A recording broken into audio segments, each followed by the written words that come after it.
Least developed countries are paying for climate consequences they least contribute to. At the Least Developed Countries Ministerial Briefing, LDCs negotiate as a bloc to develop a common position and common interests.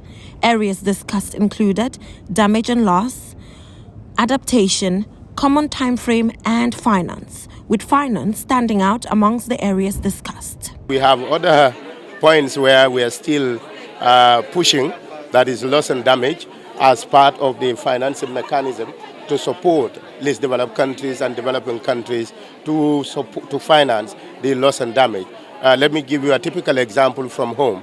When this on the 7th of July disaster happens, particularly in the northern bank of the country, people are still suffering. So that we do not have a specific finance from our corresponding developed countries to finance this kind of. So these are the kind of things that we are looking forward to be part of a regular supporting to least developed countries so that we can fight. Isato F. Kamara from the Ministry of Finance, who is here to negotiate climate financing, highlighted that more resources are directed towards mitigation while adaptation is the priority for least developed nations.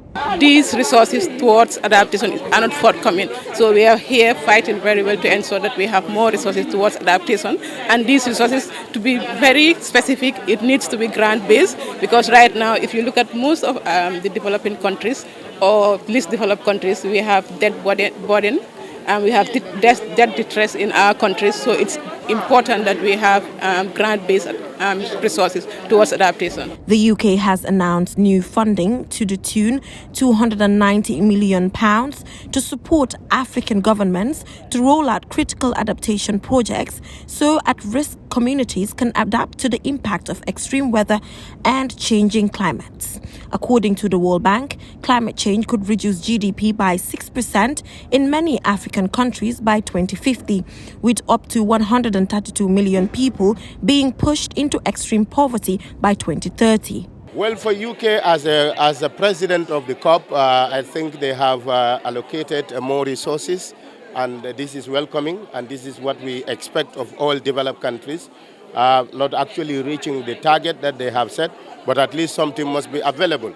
And I am also part of those advocating that they are saying 2025, the support 2025.